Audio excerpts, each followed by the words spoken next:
Welcome to our series, Fruit of the Spirit. We're studying this fall, chapter 5. You know what I can't stand?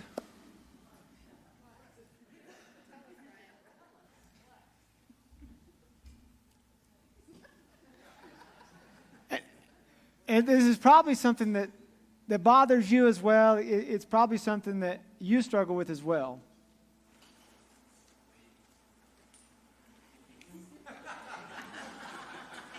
It's waiting. It's waiting. Occasionally, I don't know if it's an opportunity or a curse or what. I have the privilege of preaching over something or talking about something that I'm just not very good at, that I need God to grow me in. And today is such a day. We're going to be talking about the fruit of the Spirit of patience. Now, when we think about waiting, typically waiting, it's kind of grueling in the moment, grueling while we're waiting. But oftentimes when we get on the other side of waiting, it can be gratifying. And so if you think about it kind of in your own life, have you ever said, like you look back on incidents or opportunities that you had, and you say this, I'm so glad I waited. Right? I'm so glad I waited before I made the purchase or before I made the commitment to the relationship. I'm so glad I waited. We all have those experiences, but show of hands, has anybody ever said, I'm so glad I'm waiting? Right? I mean, waiting is something and being patient is something. Then on the backside of it, it's gratifying. But when we're in the middle of it, it's grueling, it's frustrating. But yet we have to go through so much of our life from the time that we're a child waiting for Christmas, and then we're a teenager waiting on our driver's license, and then we're waiting for a spouse and waiting for retirement. I mean, we wait. The challenge is we're just not that great at it. I read recently where if a person has to wait on a video to load and it's buffering for 2 seconds, 50% of the people say, I'm out. I don't want any more of this. If it goes for a full 5 seconds, 75% of us say, no, I don't want any more. If it goes for a full 10 seconds, pretty much all of us say, I'm clicking off and I'm finding something else to do.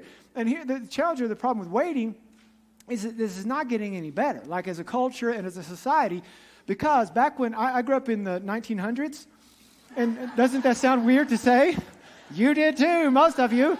And it sounds strange to say. We grew up, in that era where if you wanted to listen to a certain song, like you had to wait and let the radio play, and did the song come on? No, okay, kind of tune out, and then wait for the next song to come on. And there were these things you could buy called cassette tapes.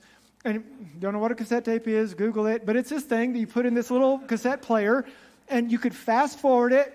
Did I hit the song? No, I didn't. Oh, I went too far. I've got to go reverse. And waiting over the course of time, we're not getting better at it. We're getting worse. And now we have Instacart and Instagram and Quicken Loans.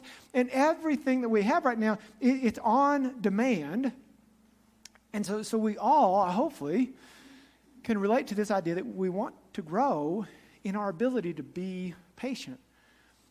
I've got 2 rules that are kind of core to my personal leadership, and it's 1, stay encouraged, and the second is stay patient. Because what I've found, and you've experienced this as well, very seldom does anything come when I'm at a place where I'm discouraged. Very seldom does anything good come when I'm at a place where I'm impatient. And so what happens is that we tend to ruin whatever we rush. And we've got these experiences, probably we can pull back in the Rolodex of our mind and say, when I rushed that financial decision, when I had to have it now, and I had to go into debt, it led to stress and it led to frustration. When I rushed into that relationship, when I avoided good counsel, it led to ruin. And if we're not careful, we can rush spiritually, or we can try to rush spiritually. We can try to get God to move at our pace as opposed to us moving at His pace. And we can shift from one theological system and one doctrine and one denomination to another, looking for this holy grail, this idea or belief system that will somehow get God to do our will, our way, when we want it. The challenge is God just doesn't seem like He's in a hurry.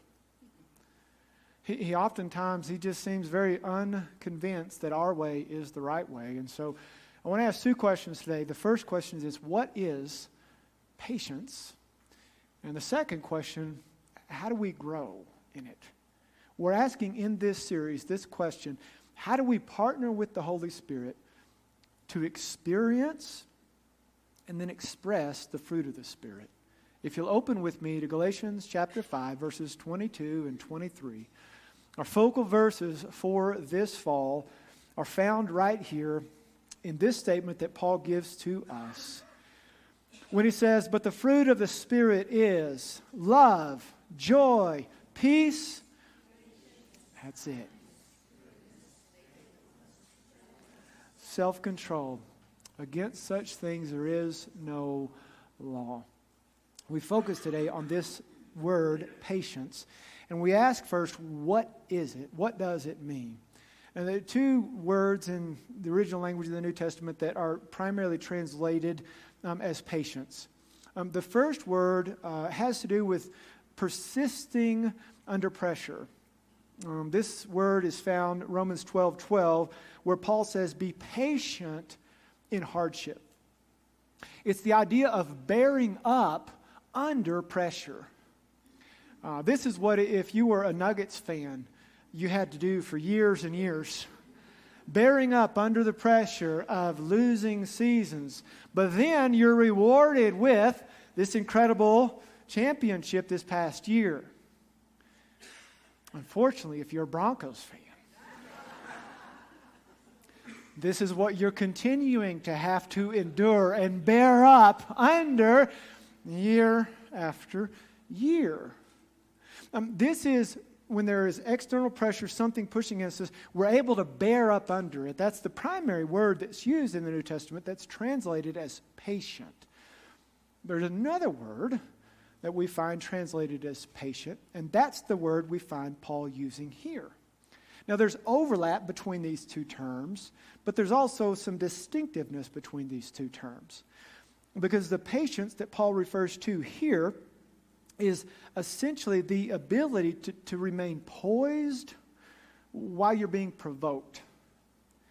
It's the ability to not retaliate, to not go for vengeance, to not take revenge, to not let your wrath be communicated against someone else when you're provoked. That's the patience we find here.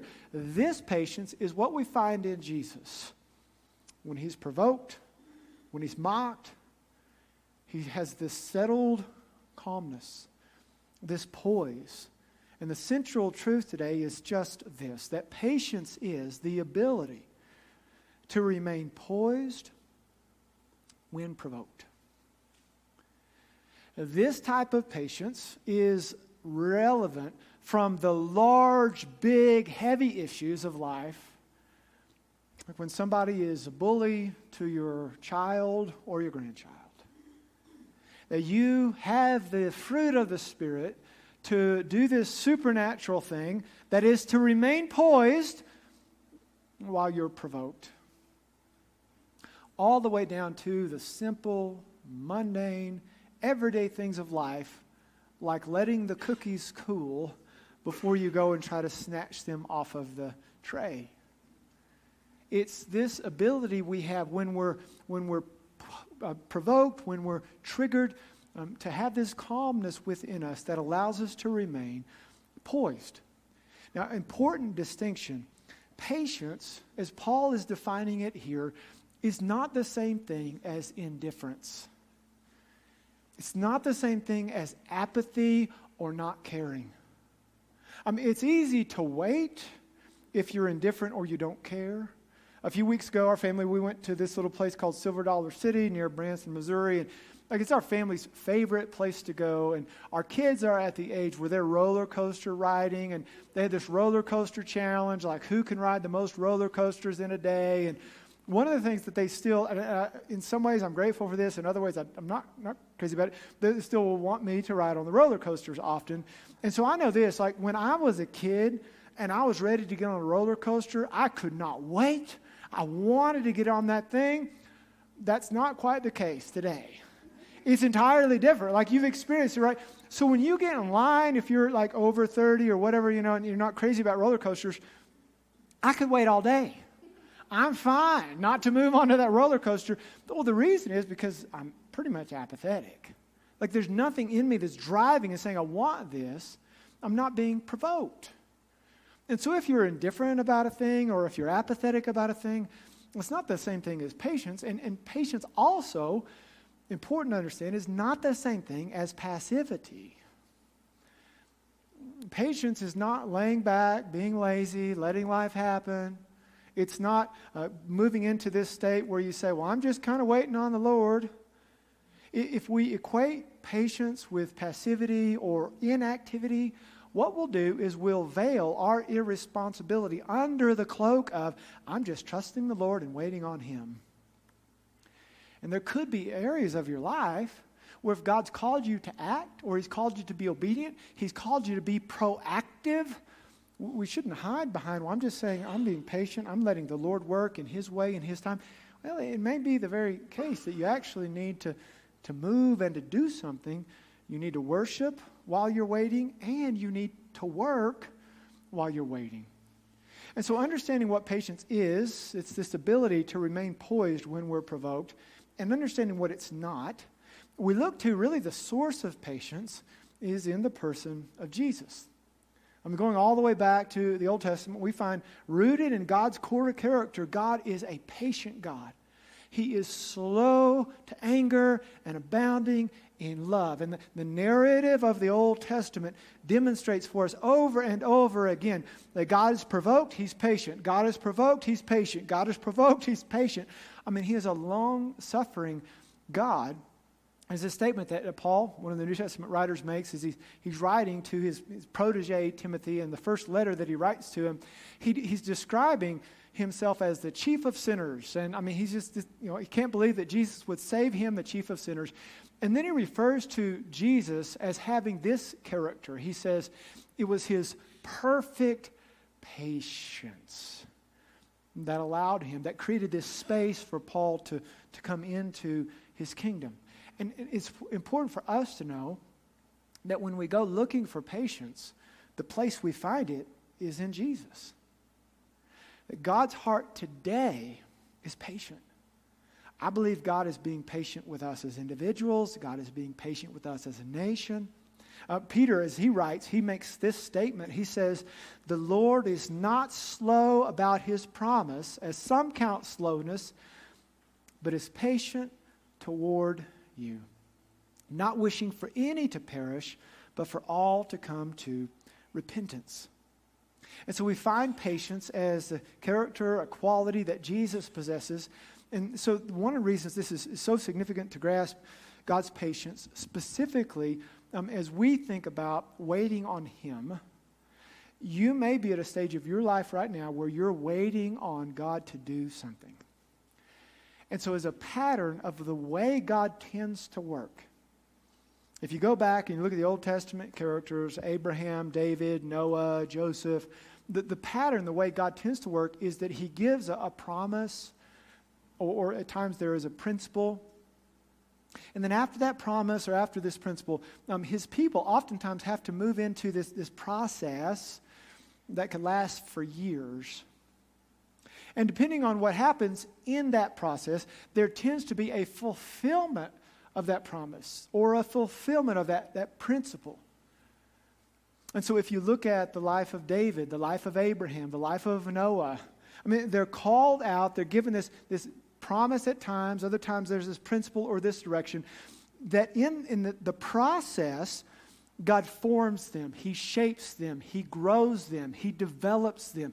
In that process, they become the men who are prepared, and this is so key, who are prepared to receive the reward, to receive the payoff, to see the promise fulfilled. And so we find this over and over and over again. And it is in this process that oftentimes is multiple years, at times decades. It's in the process that God shapes us, He works, He forges our character so that when we are prepared, we actually can receive the fulfillment or the payoff to the promise. And so one takeaway for us is to know that if right now you're waiting on God for something, like you've looked and biblically there's a principle that you're living by or there's a promise that you've embraced, but you've not yet seen the payoff. You've not yet seen the fulfillment of that. God has you in that process. If you take Him at His word in Philippians 4, you know that He will supply all of your needs according to His glorious riches. You've taken that promise. You've personalized it. You've prayed it. Then you've yet to see the fulfillment of that, the payoff to that. Just know that God has you. He has you in this process where He's doing something in you that if it doesn't happen, one of two things could occur. One is you might miss the payoff or the reward altogether, or the other is when God does bring it, you might not be ready for it. And so when we reflect on the way God works, kind of the pattern of His operation, there is a promise, a principle that's often given. But before we see that fulfilled, we've got to be faithful with the process. And what that means is that we have to be patient. The story is told of a man who was watching a cocoon, kind of the development of a caterpillar moving into the cocoon stage and then ultimately into a butterfly. And as he's watching this cocoon, he can see that there's struggling on the inside. There's working. The cocoon is moving. And he watches this for a while and he begins to feel bad for the little caterpillar who's working and striving and straining and not able to break free from the cocoon. So the man, in his impatience, opens up the cocoon, not knowing that it was the very process of struggling and straining and working inside the cocoon that developed and prepared that little caterpillar to become a butterfly, and ultimately compromising that caterpillar's ability to ever spread its wings and fly. Now, there are a lot of applications for that illustration, but the primary application for us today is this. If you're in that season of waiting on God, you may feel a bit like you're in a cocoon where no one sees what's going on, no one is aware. If you're in that place, just know this: God loves you too much to open up that cocoon prematurely. God evidences all through the Old Testament, all through the New Testament, that He is perfectly patient with us. He allows us at times to strive, to strain, to be frustrated and to struggle in that process of developing our faith and giving us what it is that we need so that when the time does come and that cocoon opens up, we're actually prepared and we're ready for it. And so as opposed to thinking, I'm in this cocoon, it's a dark place, God doesn't care, God doesn't know, He's not going to move. Just know this: God is up to something. In the middle of the process that you're at right now, God is doing something that you might not understand now. You probably will not say, I'm so glad I'm waiting. But when that cocoon opens up, when God works in whatever way it is that He's going to work in His perfect providence, you'll be able to say, I'm so glad I waited. And so the question, how do we begin to grow in our patience? Well, I want to give you, I'm going to call these weapons that kind of push back against impatience. And these are 3 weapons that you can sort of put in the arsenal of your life to help develop and nurture your patience. 3 weapons that you can partner with the Holy Spirit to experience and express patience. And kind of the background to these is that if you find that impatience is something that you struggle with, chances are there's one of three words or one of three things that are fueling your impatience. They're either the words more, now, or my. And there are three weapons I'm going to share, and the words are contentment, which pushes back against this desire that I've got to have more. There's gratitude, which fights back against this word that says to us, I've got to have it more and I've got to have it now. And then finally, there's this weapon called trust, which pushes back against this belief that it has to be my way, the way that I want it, in the time in which I want it. So the first weapon is this, the weapon of contentment. You'll find if there is impatience, typically there is also discontentment, which at its core is really a disordered desire. Discontentment rises up in our heart. It flourishes in our heart when we have an unhealthy desire for something. And contentment is something that we actually have to learn, as Paul did in Philippians 4. I've learned the secret of being content. It doesn't come naturally to us, but when we can seek to focus on the good things that God has already given us and the blessings that He's already given us, and to focus on those things, it can help drive out that discontentment. It can actually help our patience to flourish. And so if you think about these three weapons, it's probably not the case that you'll be able to apply all of them. So here's the encouragement. Just try to pick one of these that you say, this is the one that I need the most in my life now to grow in, that I might also grow in my patience and contentment. This belief that you don't have to have more to be happy may be the place that you need to start.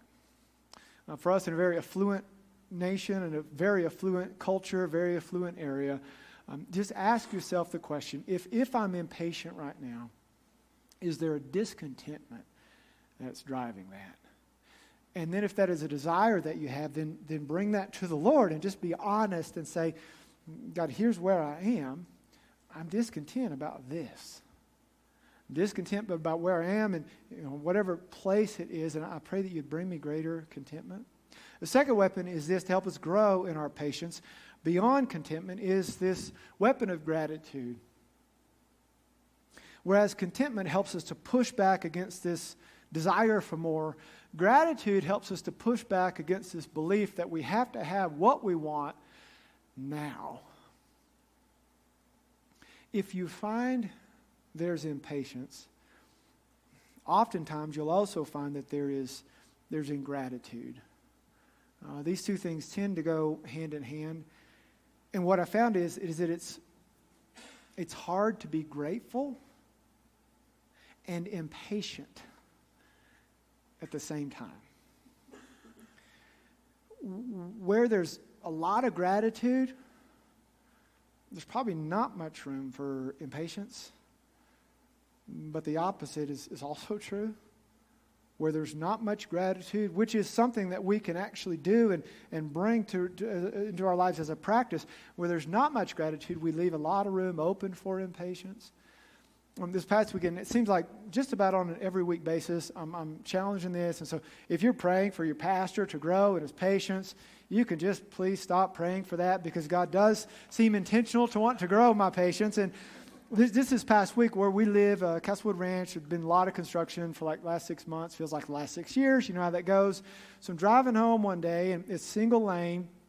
And traffic is backed up a bit. And so as we're stopped there in traffic, I look ahead and can't really figure out why it is that we're stopped. But I see 2, 3, 4 cars up in front of me. There's a garbage truck. And the garbage truck is stopped, look in front of him, don't see anything in front of him, so scratch my head. Why is the garbage truck stopped?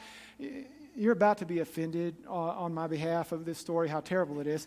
And so I look in front, and the reason that the garbage truck was stopped is because one of the people that worked on the truck had to get off the truck, walk over to a couple of garbage bins, retrieve the trash, and walk it back to the garbage truck, which in itself, I get that they have a job to do. The problem is they could have very easily pulled into the open driveway where there was no one in that space and kept the long line of cars flowing, but they chose not to do that. I told you would be offended, right? Hopefully you're as offended as I am. So this happens, and when I watch the guy going over there, grabbing the trash can, bringing it over, you know what he's got to do next. He's got to take the empty trash can, take it all the way back over there, bring it back to where it was. And the whole time in me, there's this natural reaction going on, all of these not nice, healthy, nice Jesus-type things. But then in that moment, it's like there's this awareness, and this is the area where I want to grow in. I think we all want to grow in. There's this awareness that my goodness, look at all of the good things that God has done. More specifically, look at all the blessings that I have. Look at this car that I'm driving. Look at the comfort in which I find myself right now. Look at the fact that I'm not rushed. I'm not in any kind of a medical emergency right now. And I'm going home to a great family.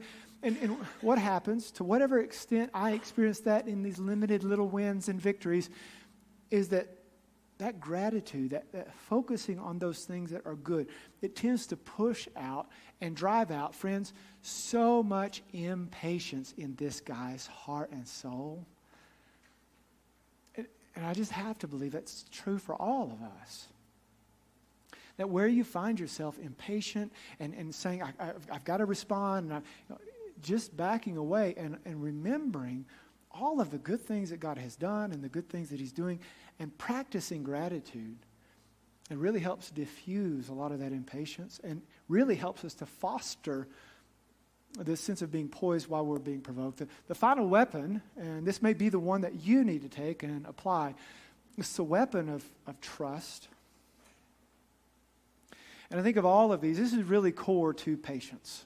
This is what makes patience possible. By trust, specifically, is surrendering to God's timeline. It's letting God set the pace as opposed to demanding that God follow our pace. There's a proverb I love, Proverbs 19:11. The last half of it talks about a soft answer turns away wrath. I love the proverb. But the first half of that proverb, it says, a person's wisdom yields patience. Have you ever met a wise, impatient person? Typically, the greater we grow in our wisdom, the greater we grow in our patience. And if we go back to the model of patience, this virtue, we find Jesus embodying this. And specifically in His prayer that He taught all of us to pray, we refer to it as the Lord's Prayer. He begins the prayer not with request, not with petition, not with, God, would you bend your will to mine? He begins the prayer by saying, your kingdom come. Your will be done on earth as it is in heaven. Practically, friends, one of the most helpful exercises, practices that we could do to grow in our patience is to trust God, to surrender to Him to the point that we say, God, your kingdom come in my family. Your will be done in my job. Your kingdom come, your will be done in my life as it is in heaven. And as our trust, as our confidence in God grows, our ability to remain poised while provoked will grow with it. This is something that I, years ago, had to settle in my own heart. And I trust you have as well. If not, I would challenge you with this. And it's this idea that God is seldom in a hurry. God is always intentional, purposeful, strategic. I mean, He's well thought out. Obviously, He's aware of what it is that's going on. He's building, expanding, a kingdom into this world, that he wants to influence the world around us. But he's just not rushed. Look at the life of Jesus. You read him in the Gospels and you try to get a feel for kind of what's the flavor of Jesus' tone here. What was going on in Jesus? I mean, Jesus was a very pressured person. He was a very provoked person. But we just don't get the sense, do we? That Jesus was running around anxious, worried, fretful. We don't get the sense when we read of Jesus that he's rushed and he's preoccupied and he's moving from one thing to the next. We get this sense that Jesus has a calmness about him. He has a resolve about him. He has a poise about him. Allowed him to persist under pressure. Allowed him to remain focused on that which God had called him to. And it just seems like he's generally more interested in showing us who he is than telling us what is going to happen. And as we find ourselves in this cocoon process of, God, I want to know what it is that's going to take place, or would you reveal this to me, or would you work in this way? If you find yourself in the cocoon, in the process, in the season of wanting to burst forth, just know that God has you right there. And the most important question you can ask is, God, who do you want me to be in this season as I understand who you are? As I worship, as I keep my eyes on you, and as I work and do the things that you've called me to do, because I understand that patience, it's not passivity, it's not inactivity, it's not I'm just kind of let the world go and let the world be. No. It's stepping forward, being active. I'm going to worship, I'm going to work while I wait. But the thing that undergirds and gives strength to our ability to remain poised while we're provoked or while we're under pressure is his calm assurance that God can be trusted, that he's been doing this for a long time and he will continue to do this for a long time. He's much better at us at strategizing how the world is going to go. And friends, we can trust him. Years ago, and I try to remember this, that the only thing worse than waiting on God is wishing that you had. And you may have stories in your own life where, gosh, if I'd have been more patient, if I would have not been provoked when this person, or not been, if I would have remained poised when this person provoked me, you probably can recall times in your life where you were impatient. And you can probably associate those times of impatience with regret. And the more we settle into, again, for you it may be contentment. For you it might be gratitude. Or it might be for you just greater trust and surrendering to God's timeline. We can actually grow in our patience. That's our prayer, and that is our hope.